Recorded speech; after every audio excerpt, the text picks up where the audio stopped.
Pakistani news outlets, like the articles are really long and dense and cluttered with information, and there's not a lot of context. So if you're reading a news article about a specific story or event for the first time, there's a chance you won't have any idea what they're talking about.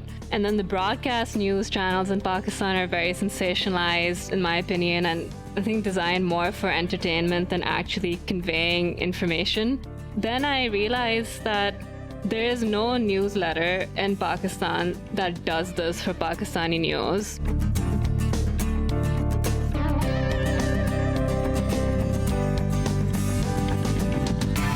Welcome back to Popcorn, a podcast about young Pakistanis around the globe.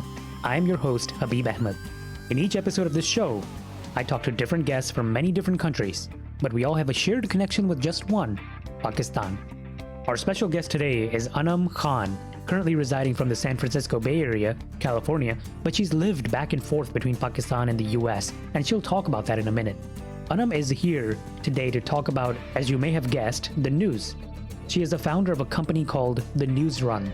The NewsRun is a free daily email newsletter that provides short and simple summaries of Pakistan's top news. Anam herself is a deeply experienced writer and a researcher, and she applies her skills to gather, summarize, and share the top stories around Pakistan every weekday in a very easy-to-read email. I myself have subscribed to the NewsRun after finding out about it, and over the last few weeks, I have been reading it daily as part of my morning routine and really enjoying it. You can subscribe to the NewsRun very easily on their website, thenewsrun.com. Also, the link is in our episode's description. And as I mentioned, it's completely free, no strings attached. Please note that this episode is not a paid advertisement or a sponsorship in any way. I really believe in Anam's product, and she's on this episode not just as the founder of NewsRun, but as a successful Pakistani entrepreneur with a great story. So we'll start this episode with a little bit about Anam and her life, and then quickly move on to discussing the flaws in the mainstream Pakistani news media and how the NewsRun is making it better.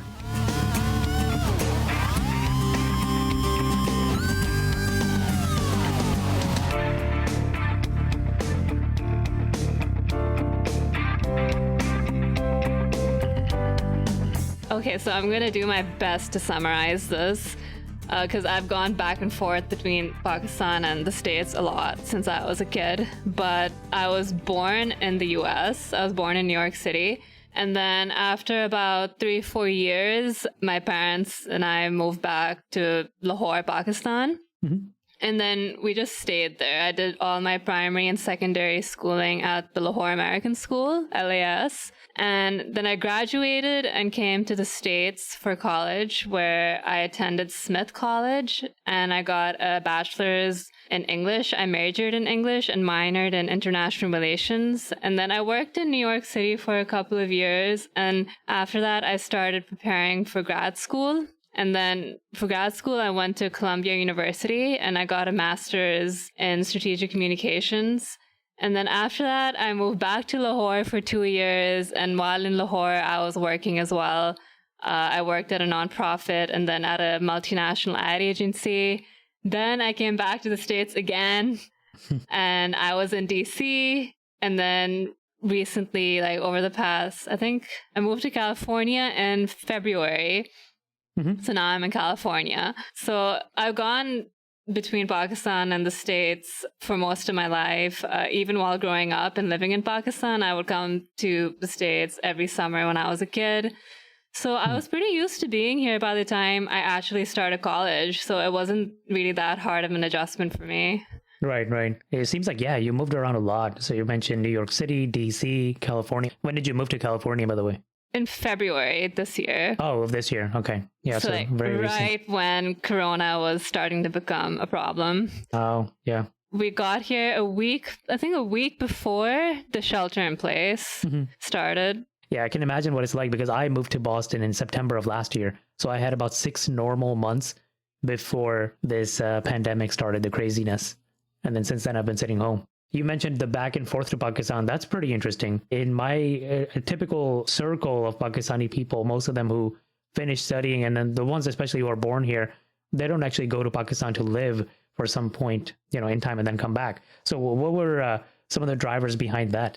So I moved back to Pakistan after grad school because I'd been living away from my family for a pretty long time. And I thought that, now that I've gotten my master's degree, I can definitely... Yeah. I just saw myself moving back to Pakistan for a little bit to spend some time with my family. Yeah.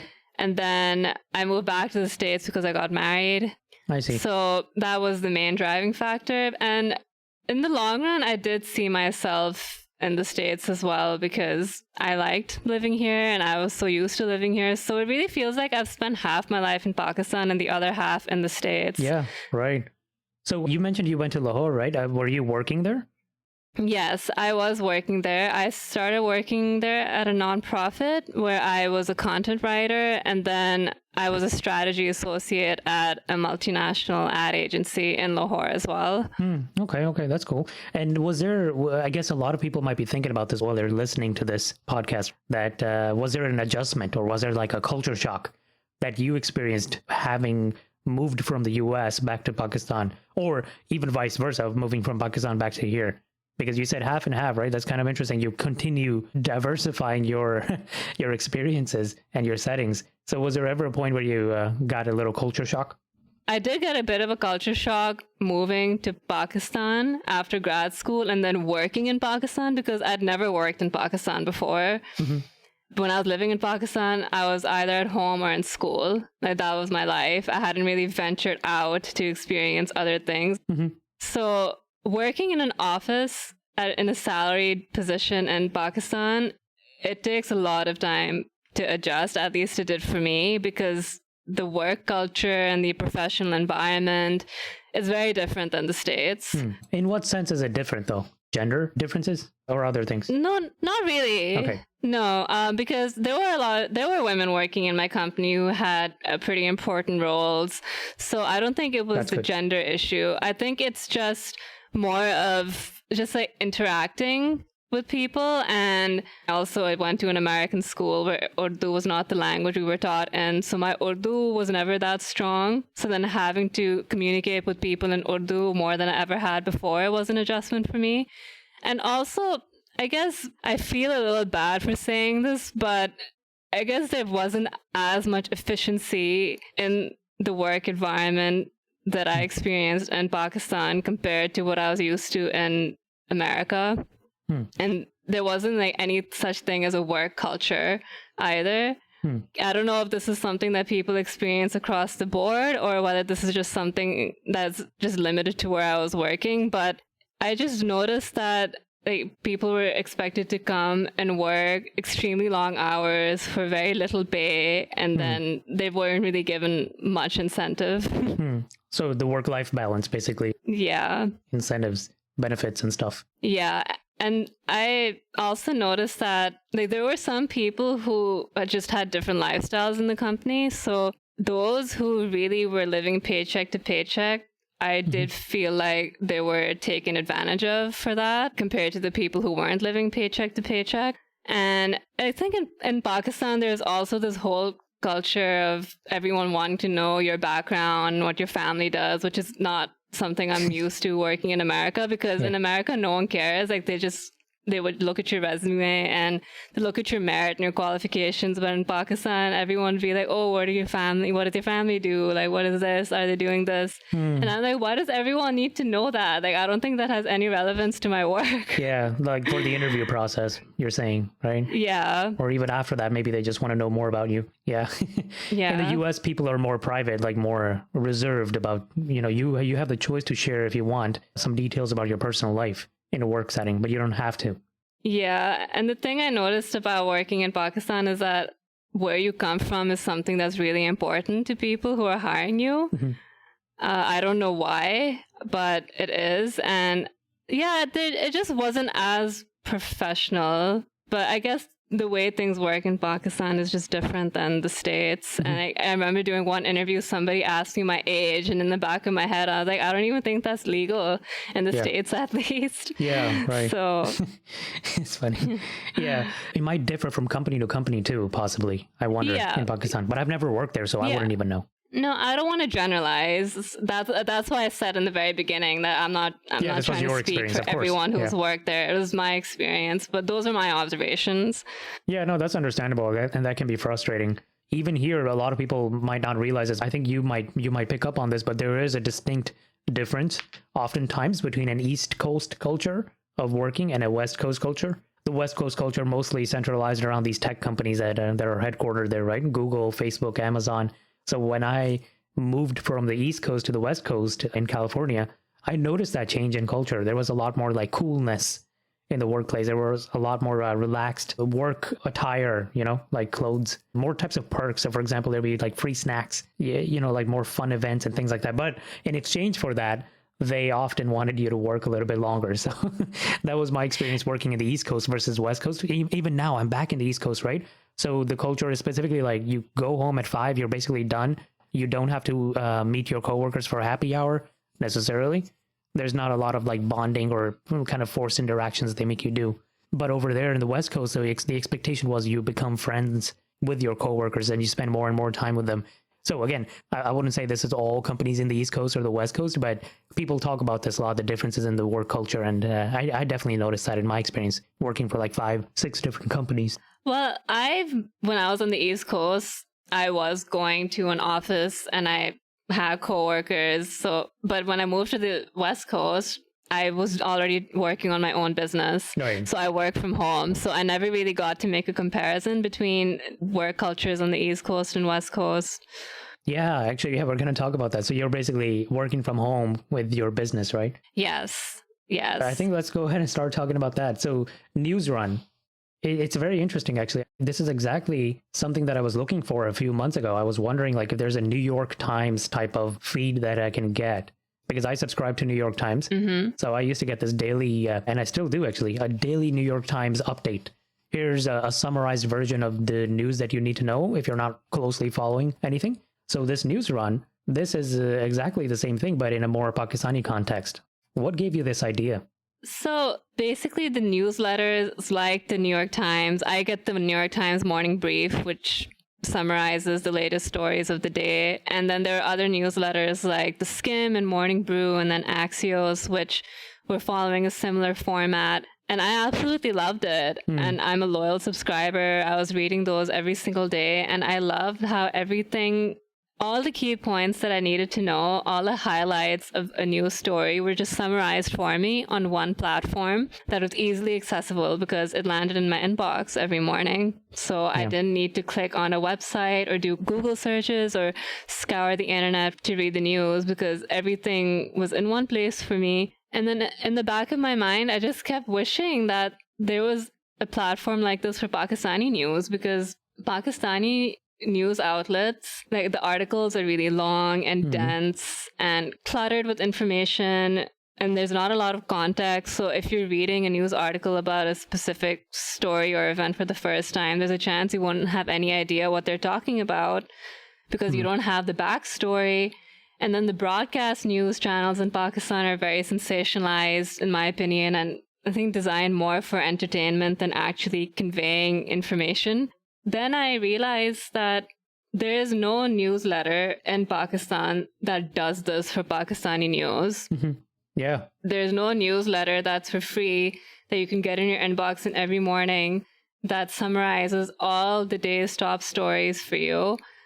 And then I realized that rather than waiting for somebody else to provide this service for me, I will just start it myself.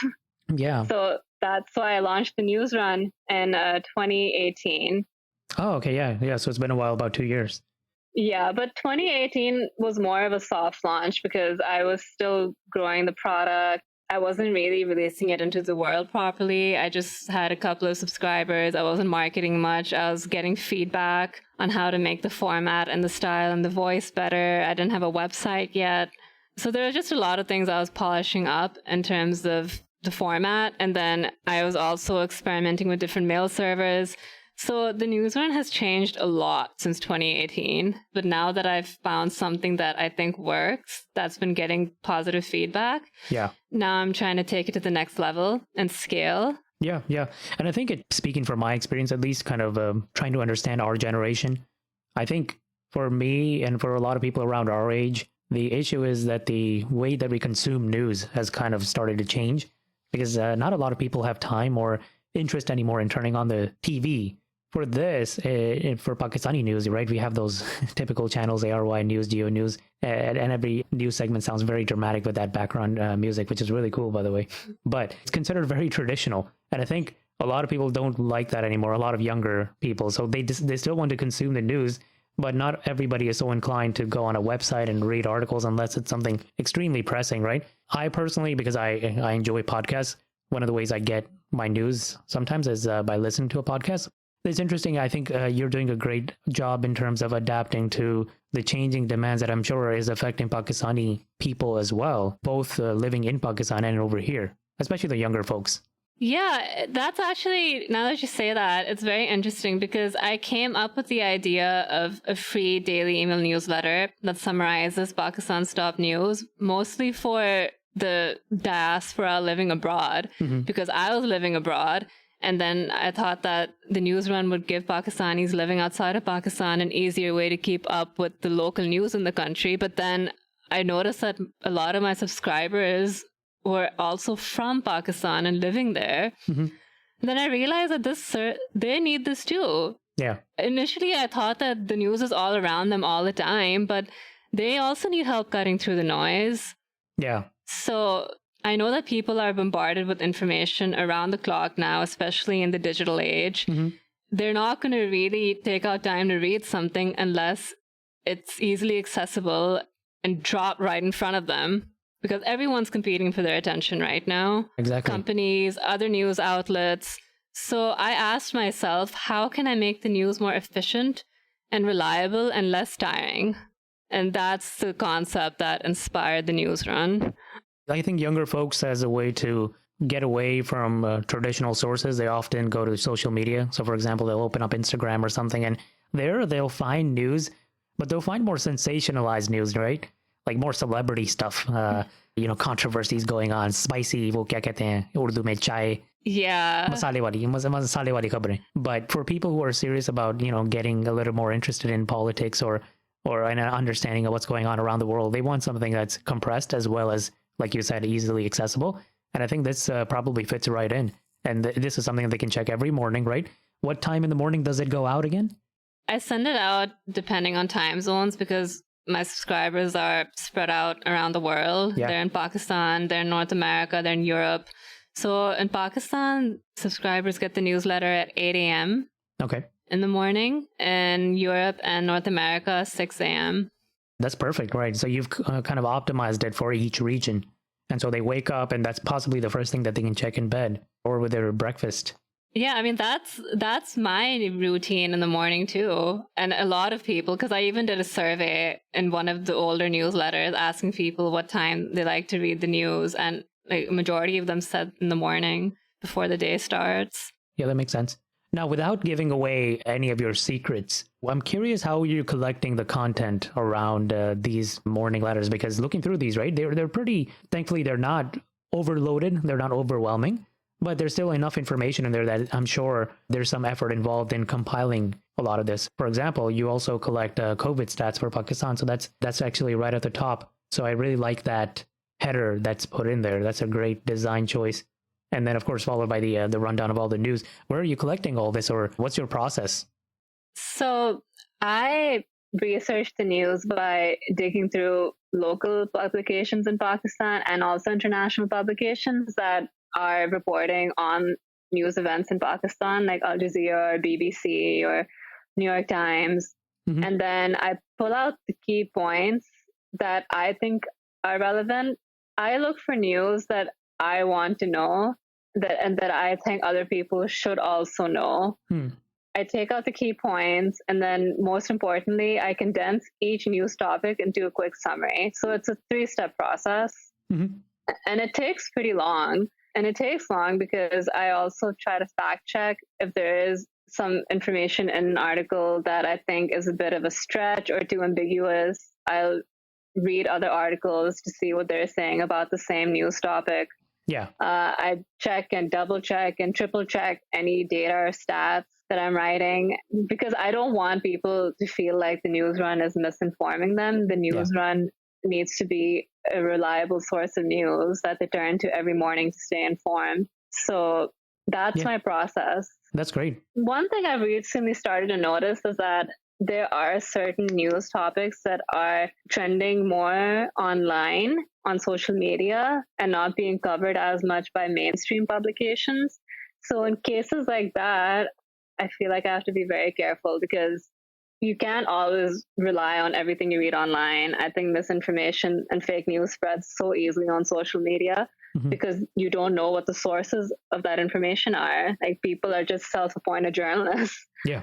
So I always make a note of that if there is something that is hashtagging or trending in the country. I will write, this is based on social media chatter. I will emphasize that this information is not in mainstream media outlets. And I'll always write that this is reportedly what happened or allegedly.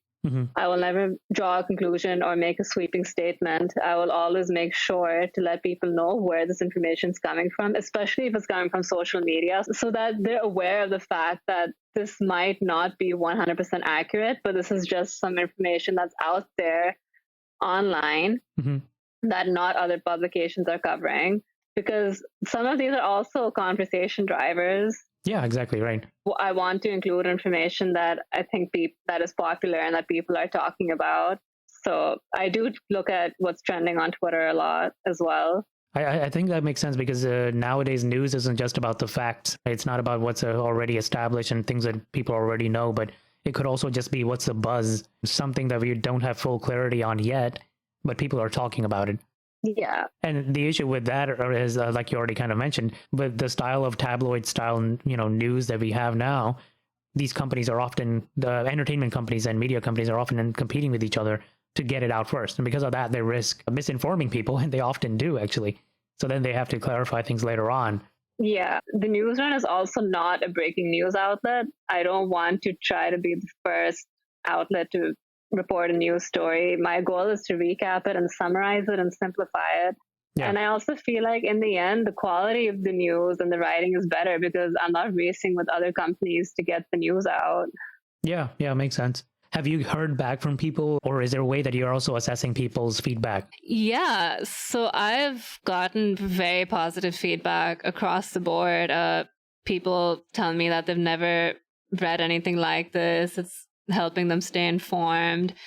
They find it easier to keep up with the news now, and they just find it refreshing. And students also reach out from Pakistan, the ones who are studying for like local government exams, saying that it's helping them keep up to date with current events and it's helping them study for their exams. So I feel really good when I hear that kind of feedback because I realize that I'm helping solve a problem that I was having, that other people are also having. And I'm glad that the NewsRun has been a helpful solution. And now I'm looking forward to getting it in front of more people.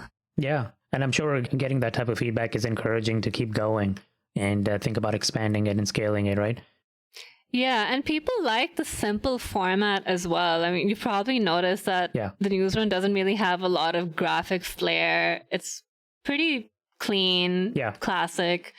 And I think that's a reflection of my own personal taste as well, because I like to keep things simple. It's kind of what my personality is like as well. I don't like things that are extra. And especially when I'm watching the news in Pakistan, like I get dizzy just watching 2-3 different tickers going at the same time and then all the moving graphics in the back. I feel like the NewsRun just helps people focus on the words and the information in front of them. And I think that's what the news should be. Like that's what the news should be doing for people without all these other distractions. That's a great point. Yeah, and I think that's in general, that's the direction that the world is heading now. It's towards simplicity, and they're tying in a lot of psychology, understanding of human attention spans to build better designed outlets now for pretty much everything. And yeah, you're completely right. I think thinking back to how ARY News used to be, or some of these mainstream news channels, in Pakistan, there used to be several tickers, an ad to display as well with like weird soap ads and cartoons just popping up on the screen. So it'd be extremely distracting and it'd be hard to take anything seriously. I remember that. For example, I work in my full-time job, right, is in data analytics. So a lot of what I do is design data type dashboards. So we try to design things for our customers that are easy to process for them. So even though we know data really well, we want to make sure that we can build charts like simple bar graphs and pie charts, for example, that are easy for a regular person to understand, because that's what our end customers are. They're regular people. A lot of this is often a struggle because we want to give them as much info as possible while also keeping it not overwhelming, right? So we have to continuously look at our design and assess it and make sure that it makes sense. And I think that's kind of the approach that a lot of companies, a lot of different companies and outlets and platforms are doing now. A lot of websites have become more and more simplified than if you compare them to like 10 years ago or 20 years ago. And I completely understand why, because there's more information available to people and people have lower attention spans because of that. And people are really busy and it's hard for them to take out the time to consume so much content. That's one of the reasons why social networks take off so well, because you can keep refreshing content to whatever you like. If you don't like it, you can scroll past it. The world of businesses have learned a lot from that. We're basically competing for people's attention now. So you have to be better, not try to overwhelm them. Otherwise, they'll just be pushed away. One more question, going back to, you mentioned your content creation, right? Yeah. How do you structure your work-life balance considering that it's your own business? Is there a specific structure that you follow for the day? And how do you give yourself a break? Well, I actually don't give myself enough breaks. This is something I need to get better at, but I love routine. Yeah. So I wake up at the crack of dawn.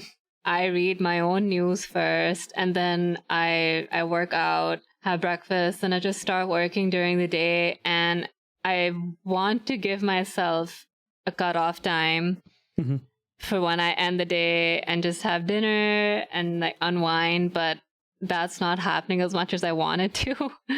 Yeah. Because I always need to be keeping up with the news, because when my day is ending here, Pakistan's day is starting. Yeah. So then if there's a new development in Pakistan, I need to make a note of it, and I need to like schedule my content for the next day. And I just feel like I'm always wired. Always keeping up, right? I'm always on. And because the NewsRun is still at a very early stage. So if I have a new thought or idea or something I want to look at, I just do it on the spot. Like I can't wait to do it the next day because I want to do it immediately. And also, there's so many people out there nowadays who've said, especially during the pandemic, that they need a break from the news. They're burnt out, they're drained, they're taking social media breaks. And I envy them because I can't do that. This is my life. This is my work. So like, I always have to be plugged in. It's a passion, but it's also work at the same time, right? Some days, even when you're tired, you have to remember, oh yeah, this is what I do. And people are looking forward to this morning's feed. So I have to put this in there. For example, you might already have your newsletter ready and it's about to go out in an hour, but then maybe some new headlining news comes out. Oh, that happens so many times. Yeah, I'm sure. I know it's a lot to track for one person. I can understand that because this podcast is not even I don't even treat it as a full-time job because I already have one. And even then it's something that gives me a run. I have to plan my whole day. Okay, I'm going to do this, my work for the first 8 hours of the day. And then I'm going to take a little break, family time, whatever. And then I'm going to come back and do the podcast. It's crazy, but it's fun at the same time. Yeah. I thought about maybe working part-time somewhere else, like while building up the NewsRun. But then I realized that the NewsRun is just too big of a time commitment, and it's not going to get off the ground unless I commit to it 100%. Yeah, right. Exactly. And let's talk a little bit about that because that was going to be my next question. What's your goal with the NewsRun in terms of, for example, where it is today, which is already great, to be honest, from what I'm looking for. I've been reading it for the last week or so since I subscribed to it. So. Oh, thank you. I mean, this is exactly what I was looking for. Trust me. So that's great. I mean, we already have a lot of outlets for U.S. news. There's so much content there. But there was something missing there for Pakistan-based news, and I think this is exactly that thing that fills in the gaps. That's great where it is. What's your ideas for expansion, and where do you want to take it? So I think at this point, from an editorial standpoint, I'm set. Now I need to scale. I would like more subscribers, and I don't want to have a paywall. because I want people to be able to access it for free. But at the same time, after putting so much time and effort into this, I do want to monetize it. Yeah. So I will either do that through sponsorships or native advertising, but in a way where people don't feel spammed, like in a way where it's a part of the content and I'm only the advertising companies or products or brands that I think my readers will find valuable. Mm-hmm. I'm not just going to have a banner ad at the top of the newsletter, like what I'm basically trying to say.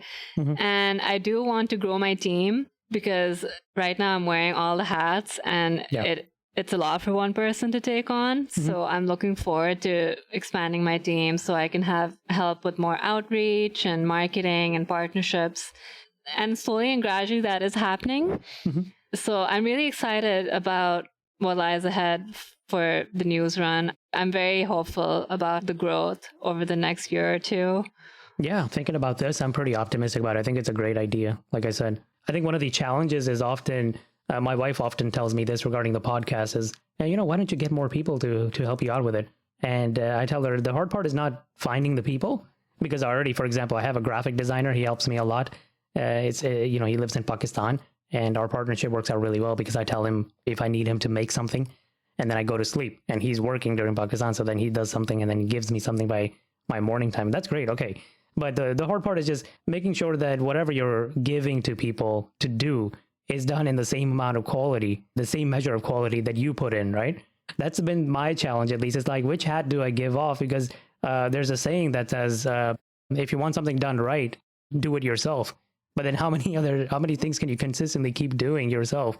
At some point, everybody has a limit. Yeah. But at the same time, you don't want to sacrifice that quality. Yeah, I completely understand and I can relate as well. But I feel like as founders, this might be something that's common because when you've launched a company, or at least for me, I think sometimes you just tend to stay in your own head and you focus so much on the product that's your baby that... Yeah.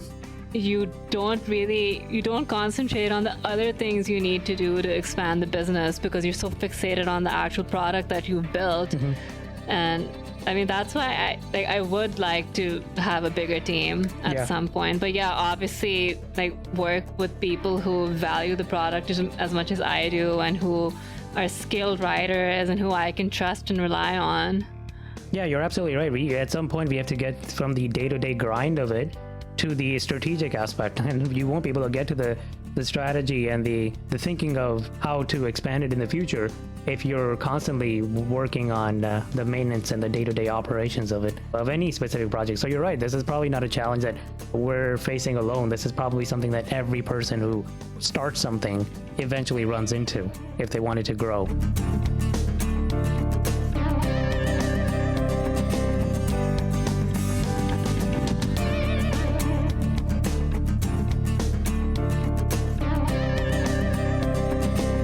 If you enjoyed this episode of Puckcord, I definitely recommend subscribing to the NewsRun and give it a shot. You can also follow the NewsRun on Instagram, and they're also very open to getting your feedback. We have all the details and their contact information in this episode's description. Also, if you enjoy Puckcord in general, go ahead and subscribe to us on whichever app you're listening to. For those of you on Patari, remember we are also on any major podcast listening app, including Apple Podcasts, Google Podcasts, Spotify, SoundCloud, etc., etc. Just search for Puckcord. Thank you. I really appreciate this. This is my first podcast, and I'm really happy about how it went. You asked great questions, and just keep up the great work that you're doing. Absolutely. I want to thank you for doing this. This was great. You too.